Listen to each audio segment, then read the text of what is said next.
Hi, good afternoon everyone. Let's rise to welcome Minister Yaakob Ibrahim, Minister of Mika.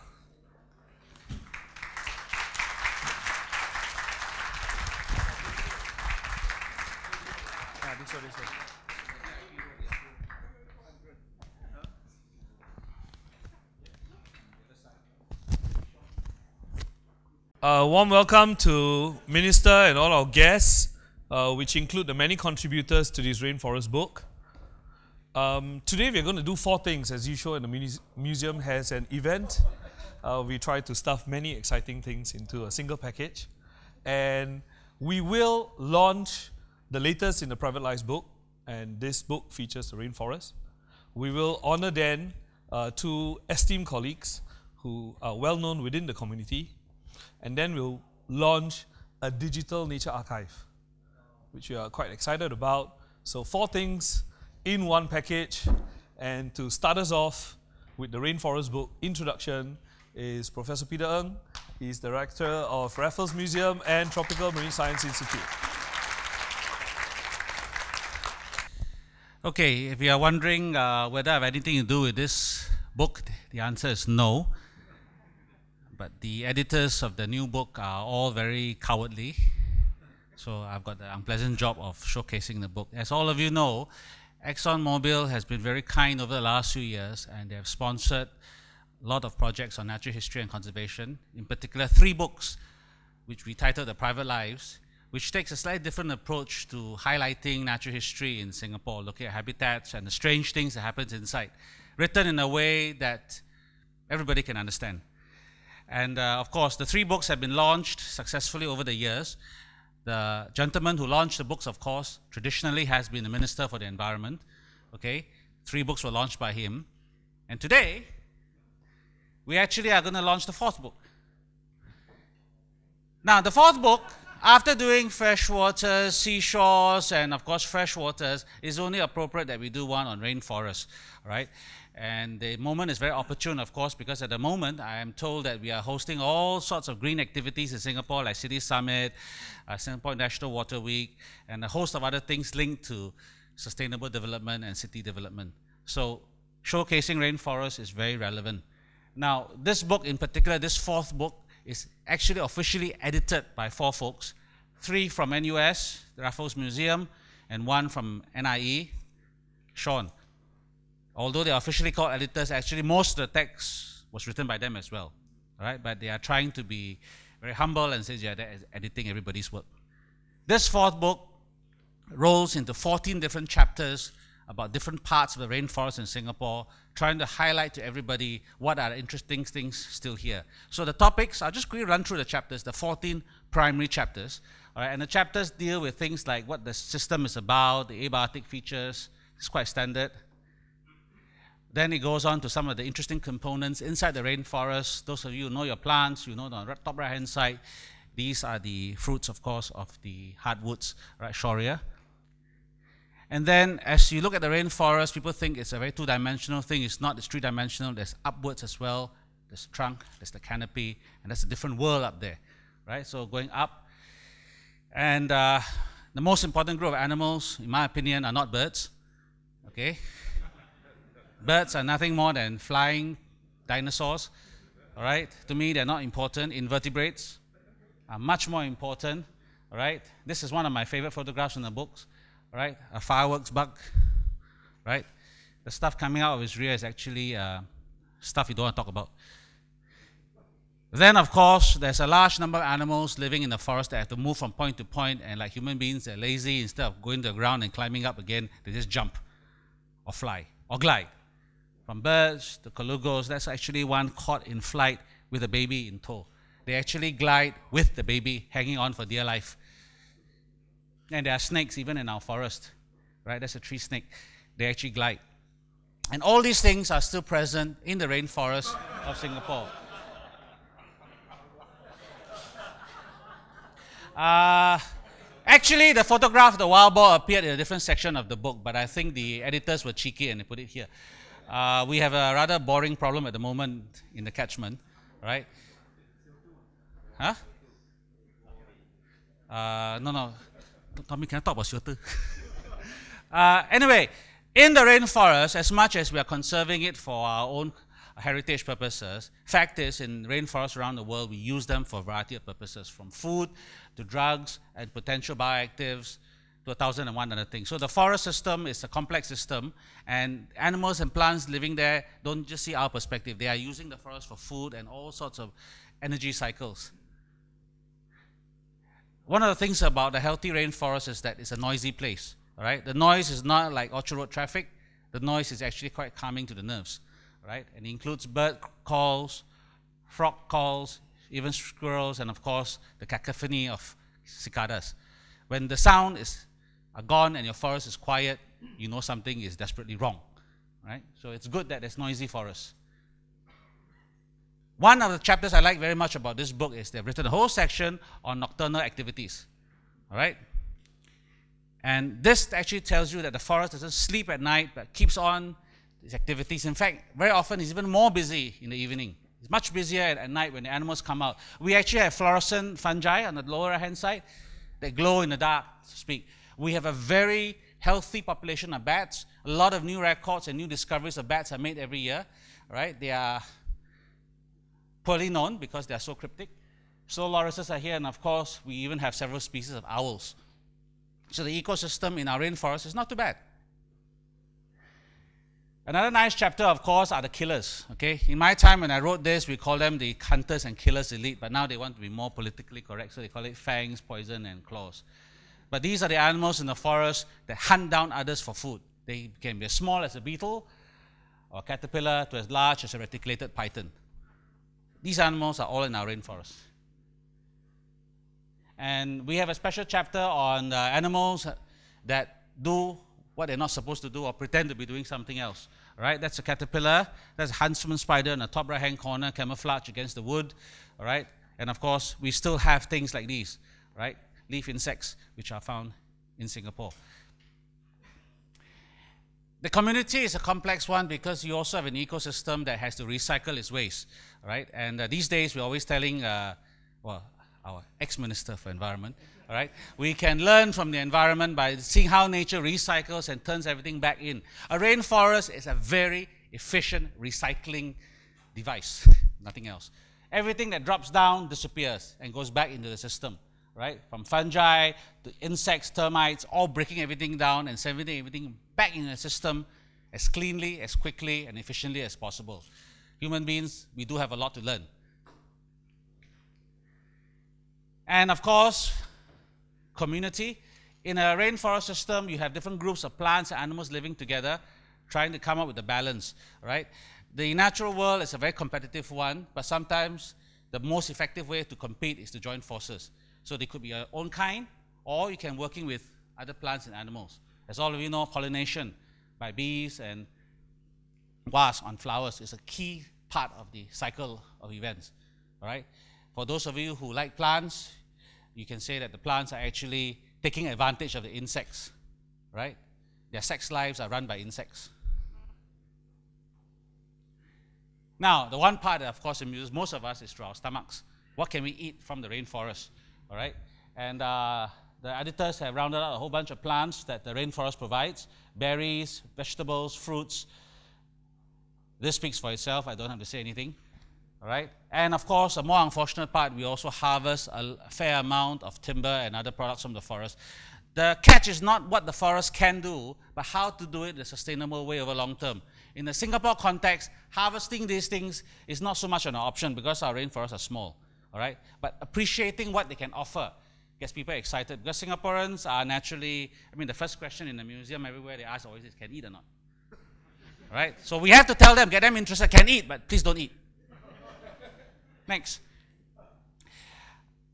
Possibly the most singular, most important chapter, which is very nicely done, is called Taking Stock, Taking Care. And towards the end, the last technical chapter of the book, they document all the things that we still need to do and to go ahead with, which means these are the things we need to conserve, what are animals and plants we've found in the forest that we need special attention, we need to devise programs for them, we need to do special things. Linked to this chapter is another chapter written by National Parks, right? The author is here, Tuan Wah, right? To explain what the agencies are trying to do to encourage flora and fauna to come back.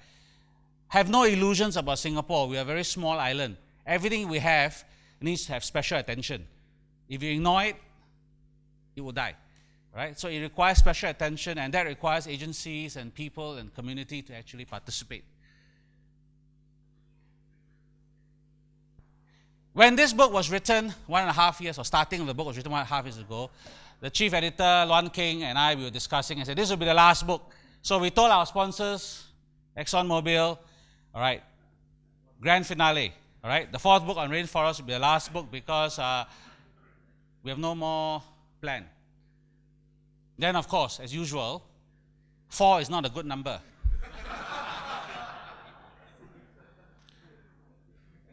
And we thought, can we do a 5th book? And then out of the blue, as usual, when things are fated, all right, we have one hero coming forth, all right? And this year, the hero is Prof. Chow, who's quietly sitting behind, okay? Yes, Prof. Chow volunteered to do book number 5, to break the 4 cycle, all right? So there will be a book in the next 12 to 18 months, and he will do one on private lives with his own team of folks to write one on coral reefs. We've done the intertidal shores, the first book. So it's actually very nice. We start with intertidal, the sea, we go to the coral reefs, also in the sea, all right? So this is also to make sure that Prof. Chow cannot change his mind. Yeah, we are locking him into this. So, Minister, satu lagi. Boleh, okay, very good. Okay, Luan. Yeah. Thank you very much. Yeah. This is the new museum for 2014. Okay, all right, gentlemen, if I can draw your attention back. Today is the book launch, not the museum opening. So, Peter, I'll ask you to come up, and we'll escort up Minister Yaacob, Ibrahim, and Mr. Loh from ExxonMobil, the general sponsor of this series, to come up on stage to launch the book.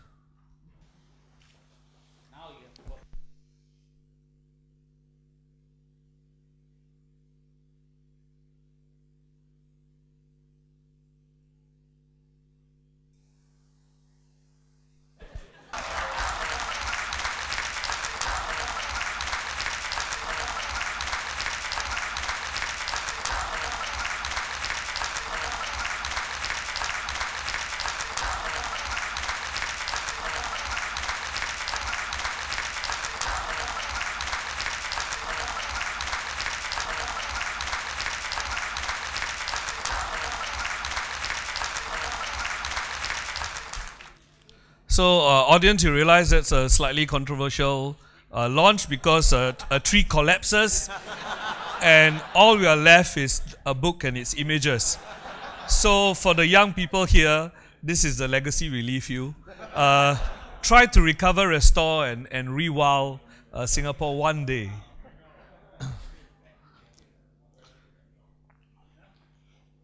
So, gentlemen, if you wouldn't mind, you can pose for a photograph. Yes, with the book.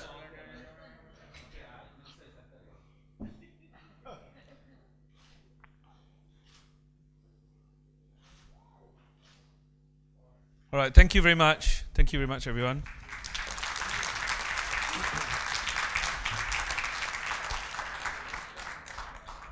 Okay, everyone, now we have a very lovely session. We are going to honor 2 individuals who've contributed much to the community, and we can only humbly offer them something very simple. It's an honorary museum associate title, but when we confer them this title, we do it in front of the community of friends and people interested in biodiversity. So this year, we are quite pleased to honor 2 individuals, the first of which is featured rather prominently in this new book. If you go to the back, you'll see several pages devoted to Professor Wee Yao Chin. And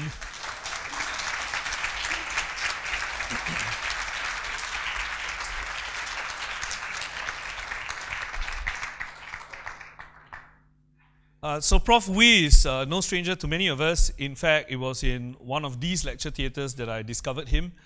He was teaching us botany, and he would slip in sly little jokes to play tricks with the minds of young undergraduates.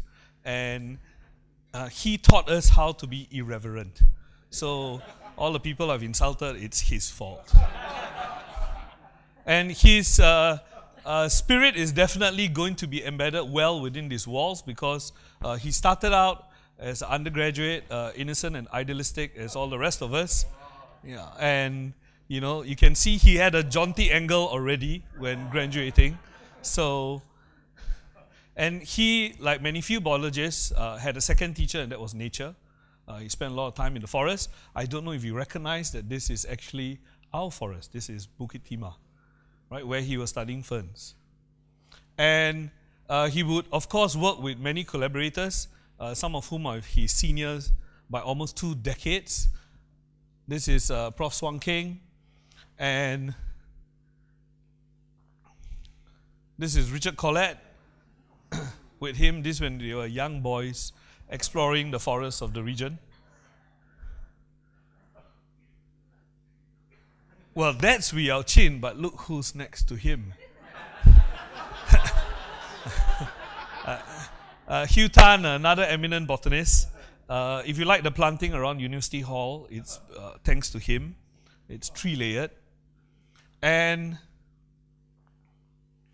he was not just a researcher, he also played a role in the local NGO, Nature Society of Singapore. He would be one of their presidents. And here you can see him. It might have something to do with Prof. Avadani, who can speak for even greater length than many of us can.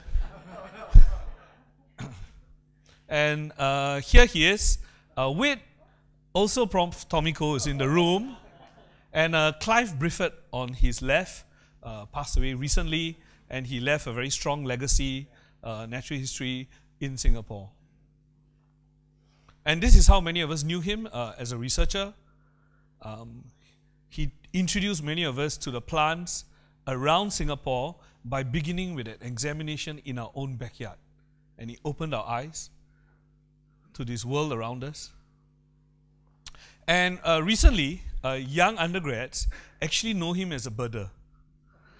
Well, someone who's interested in the ecological study of birds, he's encouraged many a young person to contribute their records and their observations to this site, the Bird Ecology Study Group. The museum is very happy and proud to report that we now are hosting the site for him, and he'll continue to be prolific on it. I want to tell you a little story. A young lady I met recently who's on NPark scholarship, she said she had 2 sort of ground-shaking moments in her life. One was when she visited Chek Jawa, and the other was when she discovered this site, because she didn't know there were so many people observing and reporting daily instances about bird life around us. And she's also a contributor. There's Ruchi Ong. Prof. will know one of his contributors. Tuan Wah will know because he's going to be an NPark scholar.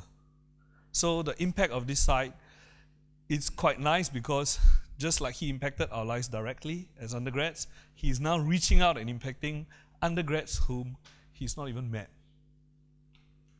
So the Digital Nature Archives, which Peter will talk to you about later, half of it, its current content, is actually populated by an indefatigable Prof. Wee, who says, I want to put this in, and Long Keng says, okay, and then he puts it all in, and it's incredible. So go and search for his photo and his biography, if that's the first thing you search for. So Prof. Wee, we've enjoyed having you amongst us. We're very glad that post-retirement you have in fact assumed an even larger role, and now we'll bring up an array of people who are going to complain about you.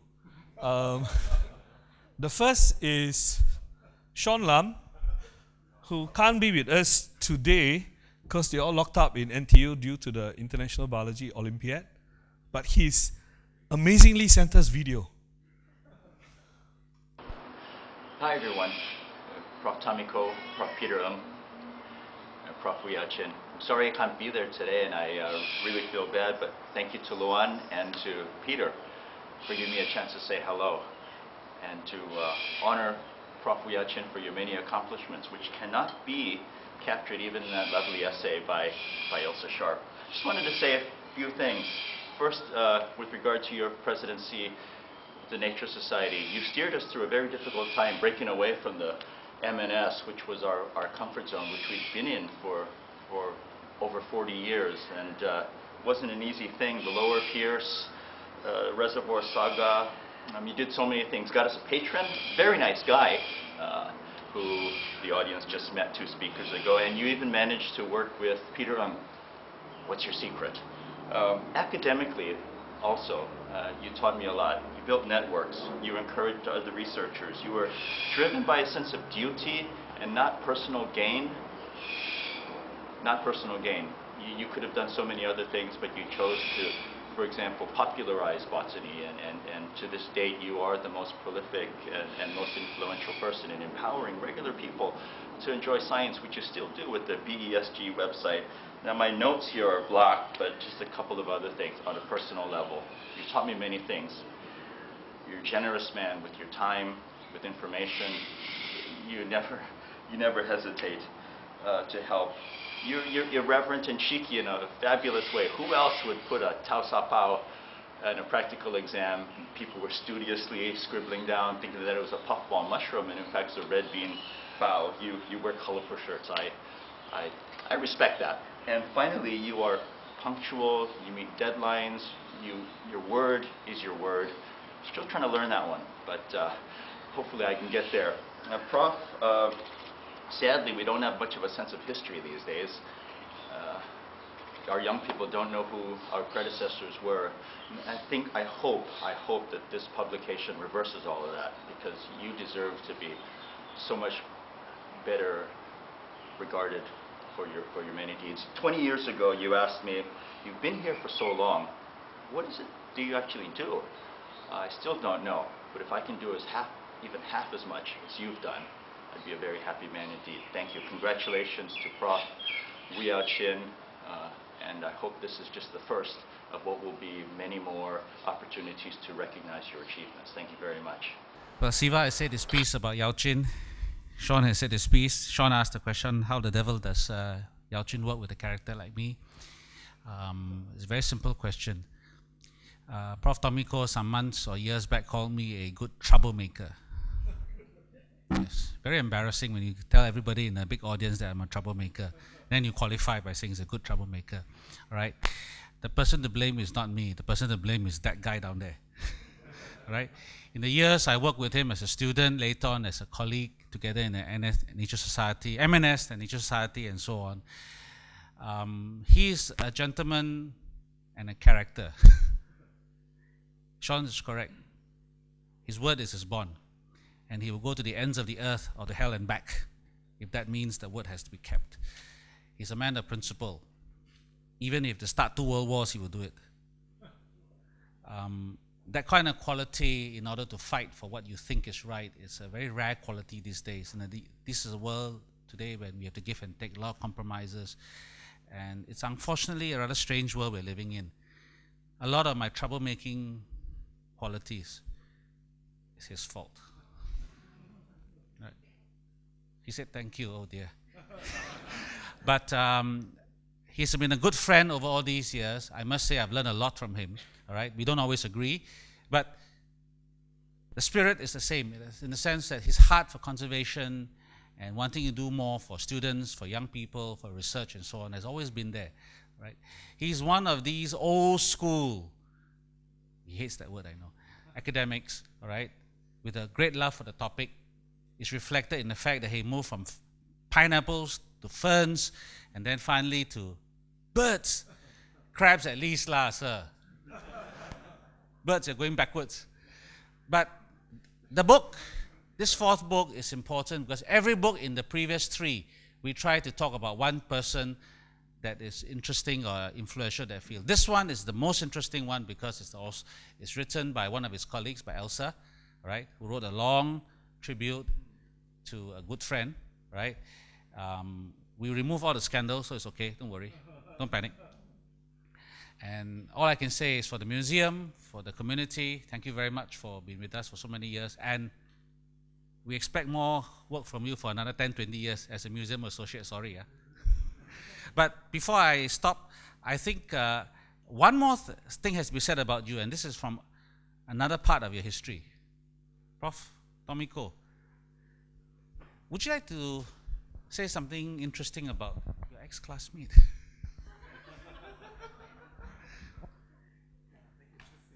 Oh yes. Something that you will know about that we don't. I don't know anything embarrassing about Yao Chin. Oh dear, okay. I want to join in praising him. I think of all his friends and colleagues, I probably known Yao Chin longest. We were in high school together. We were in Raffles Institution. And we were both in the Boy Scout movement, where I recall we spent many happy school vacations hiking in the then rural parts of Singapore, camping out by the beach in Tanah Merah, peeping at lovers on the beach.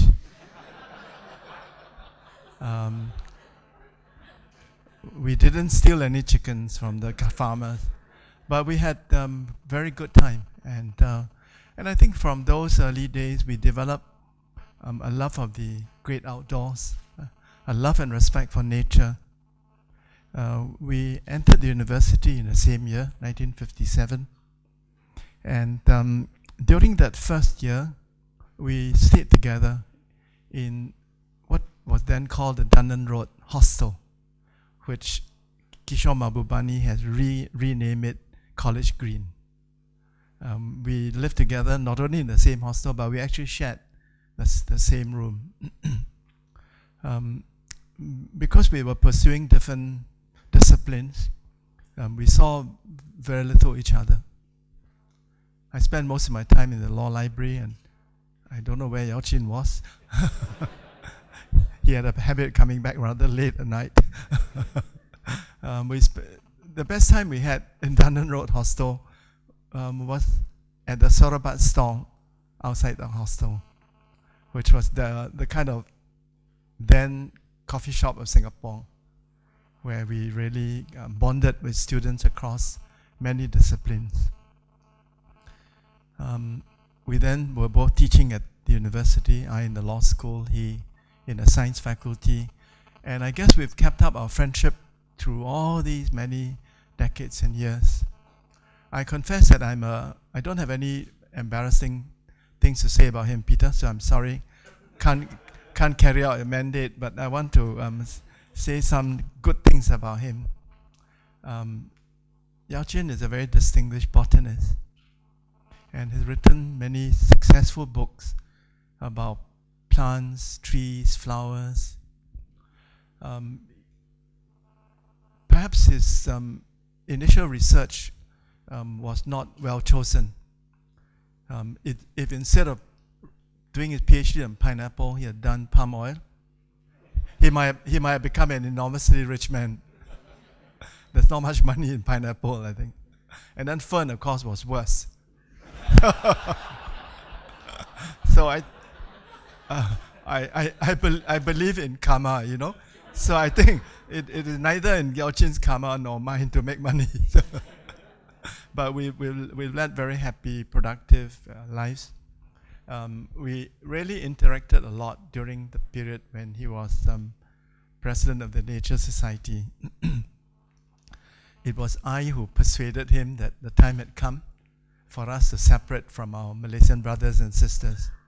Because occasionally when we take a position and the position makes our leaders like Minister Yaacob uncomfortable, there's always a suspicion whether are we doing it on our own volition or are we primed to do so by our Malaysian brothers in the north. So I told Yao Chin, why don't we remove this and become a separate and independent society? And that was done successfully.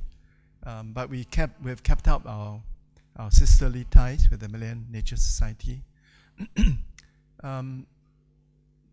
During his leadership, there were years of collaboration and years of difference. It was during his leadership of the society that we persuaded the government to build the bird sanctuary in the Sungai Belok wetlands.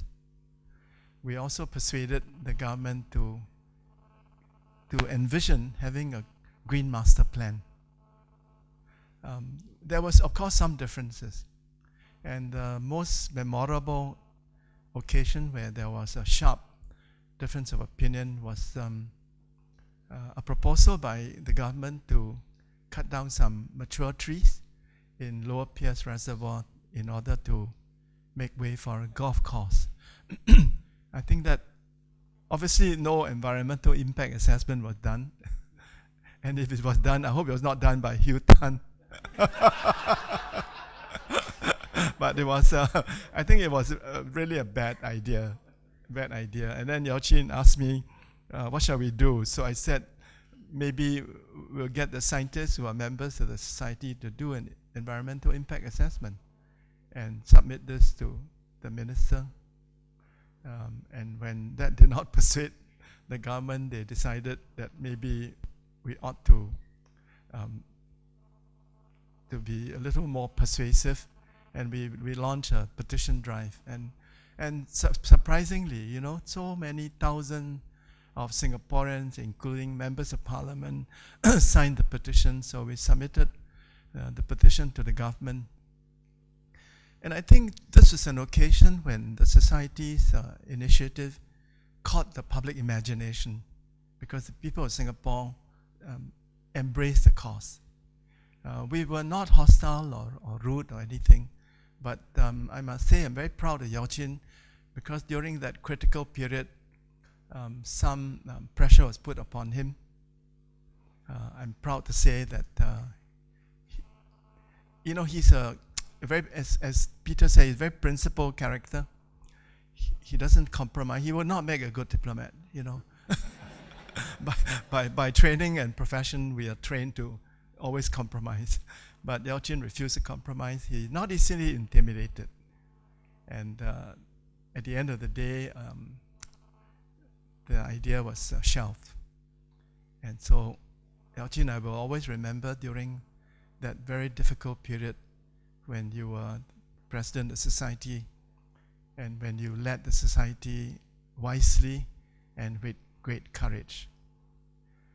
We've now reached a point in our life when we are both highly endangered. We will become extinct very soon. So I'm very pleased that Yao Chin, in addition to all your contribution to the literature on botany, you have reinvented yourself as an expert in bird ecology. And and I thank Peter and the museum for hosting his very successful website. I want to conclude by saying to Peter that I'm truly proud of the Raffles Museum of Biodiversity, and I'm also very proud of your mentor, Leo Tan, who's here, who has a magic touch of making things possible in Singapore. And I would like to congratulate the 4 editors of this 4th volume, Ron King, Darren, Kevin, I think, and Sean. So congratulations to all of you, and most of all to thank Yao Chin for your lifelong devotion to science, to nature, and to our natural heritage. Thank you. Thank you, sir. And now to embarrass Yao Chin even more, okay, please. Yeah. We have to take. I have to take pictures with you, lah. Sorry. You know you're doing a private life for me. I mean. Sorry, we couldn't find enough private details, but enough to talk about what you have done, and you've been valuable. This is signed by all the folks, and your life inside is written by Elsa. Kamsia.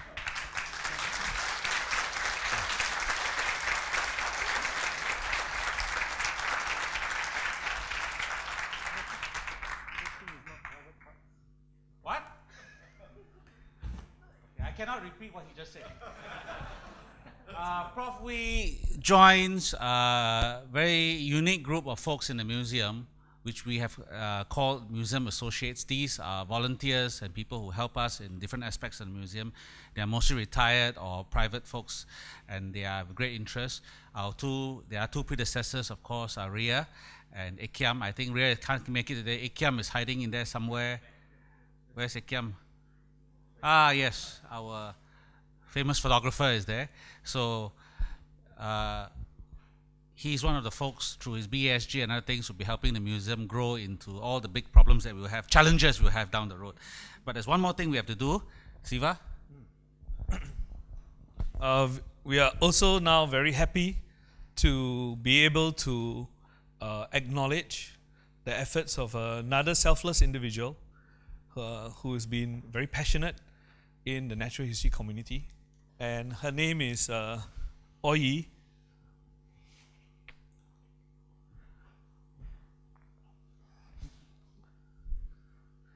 And I met Oyi when, about the time I met Wee Chin, I was a young student. And you can imagine the impact meeting all these passionate people had on me, which is why as a lecturer now I still talk about them to my students, that they would remember them as well. And this is Oyi. You might have met her. She might have guided you either in the museum or somewhere out there in the wilds of Singapore. And she was entered the department as a demure young lady, because today is the day we lie a lot. And so this is what she looked like. And she was an athlete when she was very young, representing Singapore. And she played table tennis and badminton, and she'll cycle all the way to Malaysia. She was indefatigable, and that has persisted right up to until today. And she entered the Department of Zoology in the 60s. That was then headed by Perchon. And she set about preparing like everything. So when we set up NUS High School, Oyi was parachuted in to actually set up the labs, because people had forgotten how to do many things. So imagine how precious all her skills were, because people wouldn't even know where to find things to begin to prepare lab kits. So we were very lucky. And that is an inheritance from the 60s, from the natural world. She even went up to Malaysia to learn how to do taxidermy. And if you give her, if you let her run wild, then she will begin to dissect you as well. And of course, like Wee Chin, nature was a second teacher, a very important part of her lives. And the department would go out on field trips to various places around the region in the good old days. And she had the company of many long-serving people, some of whom were in the department up to the past decade, some of whom may still be around. And yeah, she also can provide a massage therapy. This is Ong Bi Lian on a Tioman trip in the 90s, I think. And Dennis Hugh Murphy, the professor we had, was an ecologist, entomologist, mangrove expert. He's actually in the audience today. Prof. Murphy, where is he? Is at the back. So he's a long-standing colleague of Oyi, and she learned a lot of things from him. And she was energetic. Of course, there was something called Zoolympics. There's a wonderful idea to get the staff out to go and throw their bag at tug and war. Latif is actually in the room with us today. He's a long-standing department staff, and he's come back to celebrate this occasion when we honor Oyi. Oyi and Latif both gave me oral accounts of Pasir Panjang from the 60s, which I used to build a heritage walk. And this is Oyi with our emeritus professor, Lam Tun Jin. Their conversations would be the friendliest, but would also sometimes appear as if they were trying to strangle each other. So these are old friends and good friends. So Oyi led an active life and got to know many people very well. So this is the wedding of Hui Cheng. Hui Cheng was the godmother to orphan civet, common palm civet, which we looked after, which was tragically killed by dogs. And she talked about it during her wedding. That civet is on the logo of the Raffles Museum. Yeah, and you can see I'm still wearing the same shirt.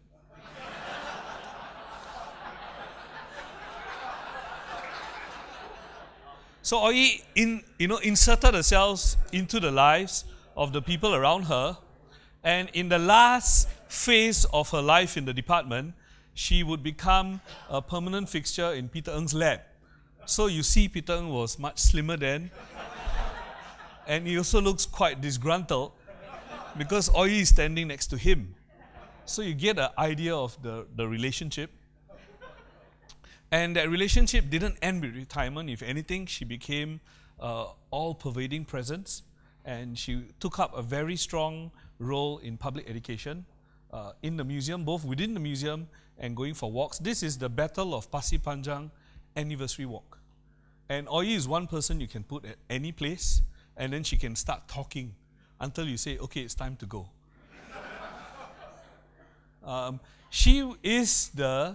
This is a MacRitchie Bukit Timah walk, which is done in 1 hour 45 minutes. And there are 5 stops where we talk about the forest and its management and conservation. It's only possible because Oi said, I'll walk every Sunday. And she would be the fittest amongst all of us and tell us how to deal with these sort of long walks. And in the museum today, she still plays a very active role, and she also leads and mentors people in coastal cleanup. So, they really have nothing to say when Oi is still working hard, because she could be their grandmother, and she's a symbol of motivation for many of these young people. So we've unleashed her on the undergraduates who come and are learning about natural history the way we did, maybe not in our syllabus, but outside of it.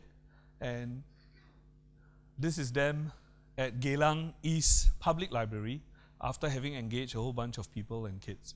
So Wee Ao Chin and Kok Oi, very special people. When I came to university, they were already wonderful symbols, and both are still active today. And Oi actually really gives her blood to Singapore. So she's a champion donor.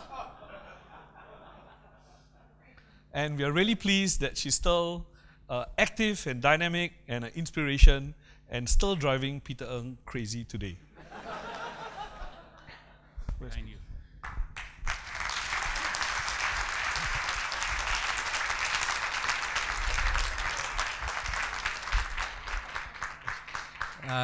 Today was primarily to make Yao Chin and Oi embarrassed.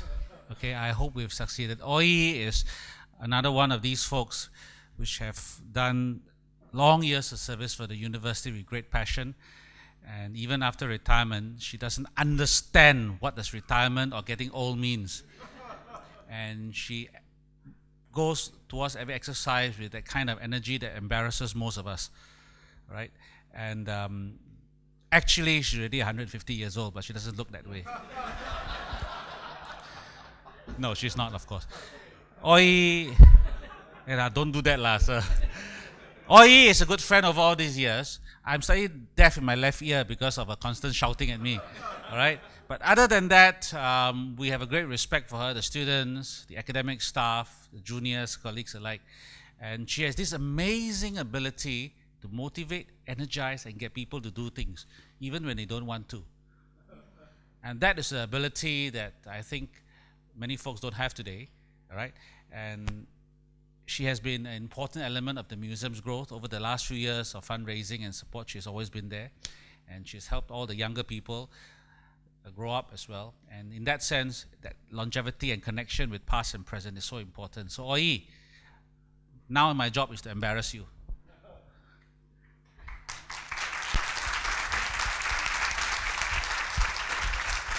Hi, Sebo. Hi, Sebo. Thank you. Okay, fine.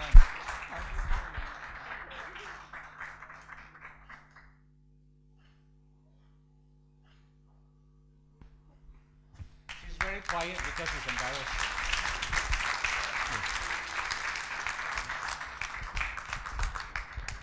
All right. We have honored our old soldiers, which have done so much for us, and we will hope do much more for us. Oi becomes the 4th museum associate. She has actually been doing that work for donkey years already, so we might as well officially give her the title anyway. So now the last part of today's proceedings is also something quite important. And somebody asked me just now a few minutes ago, you're launching a book on natural environment. Why is Mr. Yaacob coming? He's no longer in charge of environment, right? I says, yes, other than the fact that he launched the other 3 books and we like to torture him, all right? There is a last element of today's proceedings, which actually is Director Collector's Ministry, and it's about heritage, right? And the last exercise we want to do today is to launch a very important portal that has been in Genesis for the last 2-3 years, and it's a portal known as DNA, right? This acronym basically is a digital natural archive of the island. Now, what we would like, I'll just give you a very quick background. The university has been a bastion for research for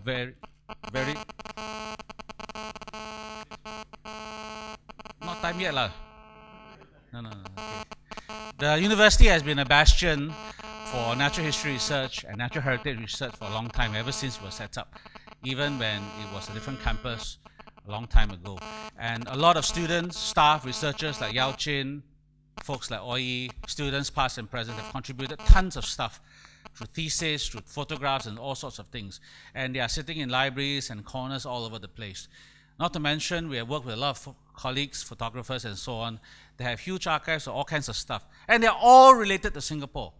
This includes hundreds of theses locked up in our libraries and so on that contain pictures of old Singapore done by students 40, 50, 60 years ago. And the feeling was that we somehow needed to digitize them and put them into the public domain with a bit of comments, with some words and information, so that new generations of young people, old people, can use them.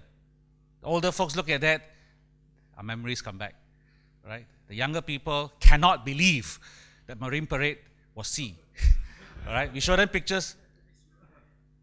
No, now it's all land. Yeah, Siglap was a coral reef, right? We show them the old pictures of Changi Beach where the airport is and all the areas. The younger folks cannot believe. These things existed. And we thought that it's important to put all this together. At the same time, today, with so much activity in the digital world, like Yao Chin's BESG and so on, there's a ton of information flying around, and we felt that it was important to capture all this into one convenient portal for free, if possible, that people can use, right? I know the government is trying to go gradually to capture what being a Singaporean means. Right? All these hundreds of years or dozens of years of our history needs to be captured together, because one of the things eventually that you will bond you to the country, of course, are your memories, right? And those memories, I would argue, includes natural heritage. And when we started this a few years ago, we then approached the Care for Nature Trust Fund in HSBC to ask them, can you please help us get this ball rolling? I was very pleased to say that they said yes, right? And so because they were so kindly been supportive, and because of all the folks, many of you are here, who have contributed things to us, the DNA portal is in fact now operational, but it's only the birth, not the end. So it will grow. We hope it will grow a lot more in the years ahead. It will be part of the museum. We hopefully one day we will link up with what Mika is. Yeah. Yes, sir. Okay, good. Yeah, I think we do share one thing, because I get very annoyed when young people show me a picture of Malaysia or Sabah and then so on. They say, no, I want you to find Singapore. I want to show Singapore, right? And one of these, as an ambassador, used to say, well, these stupid Singaporeans who don't understand that Singapore is very small. But it's important to capture these memories. I think many of us agree, whether you're citizens or you're living here for a long time. So it's an important portal. So to launch this, sir, can I trouble you to launch this together with two gentlemen from the Hong Kong and Shanghai Bank Care for Nature Trust Fund. Mr. Richard Hale, who was the original chairman of the trust fund, all right, and who was on the board, who helped us approve this. Thank you, sir. And of course, another notorious gentleman, Prof. Leo Tan, also from the trust fund, or member of the trust fund board, right? So, we're going to ask you, sir, you know how to use iPad or not? Okay, one finger, you just click to the right, and that thing will launch. You sure? My IT people tell me boleh lah. They say boleh, I say boleh lah. Okay. Okay.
Well, the website is operational. I also like to thank National Parks Board because they have helped us actually get this website operational. We are also putting literature and other information inside, and I'm glad to announce that the NParks has agreed to work, has kindly worked with us to put up even their Gardens Bulletin onto the website in the time ahead. And gradually we will start to gather this information into one website. We'll cross-link with whatever websites, national parks and so on have put together, so that I think for any person interested in natural history, there'll be these nice portals that we can get information out of. All right? I think we have come to a point where actually we can actually find a lot more about Singapore, and it becomes a valuable resource for education, heritage, and everything else. So one last act, Luan has ordered me to take a photograph with the minister and these two gentlemen from the Care for Nature Trust Fund. Yes, yeah, they have to put it up, you know, for the digital archive lah. They want to put a picture for the digital archive lah. Sorry, yeah. Yeah, I say no need, but then very fierce this one. Yeah, you agree, right? Yeah. Even Richard also afraid of her. Here. Yeah. You put it next to the kuching. Okay, come.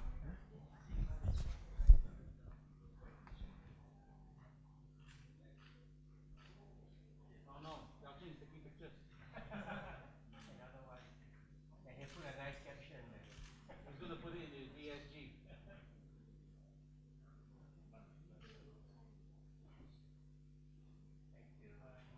Okay, thank you, sir. Thank you for your support.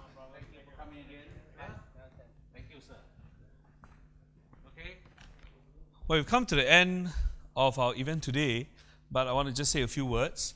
The museum is a very small unit. We can do things because there's the support of the community. So, you know, I'm very happy that you can see there's a whole row of VIPs who have helped and graced the occasion in a variety of ways today. We are powered by individuals like Wee Yao-Chin and Kok Oi, who we celebrate with the Honorary Museum Associate. But amongst the audience are many of our friends from NParks, from schools, from various organizations who help us in numerous ways. We are very blessed to have you and to count you as our friends who really make all of this possible. But today, you know, I just want to drop in a little note. There's a very angry young lady here. This is Wang Luan King. Many people know her. She's usually angry all the time.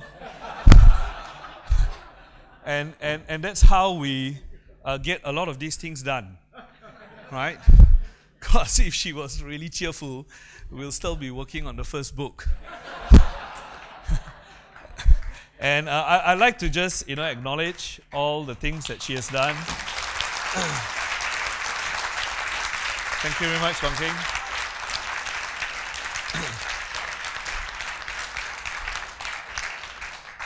So she's pulled everything together, and you can see we actually started before 3 o'clock, and it's now 3:51, and we are early, and that's the value of having an angry young lady. So now I'd like to invite our VIPs to help yourself to the tea. We'll give them a head start because we are really hungry. So please, Peter, would you like to invite them out? And thank you very much for all the help you've given us today. Thank you very much, everyone. Let's go for tea.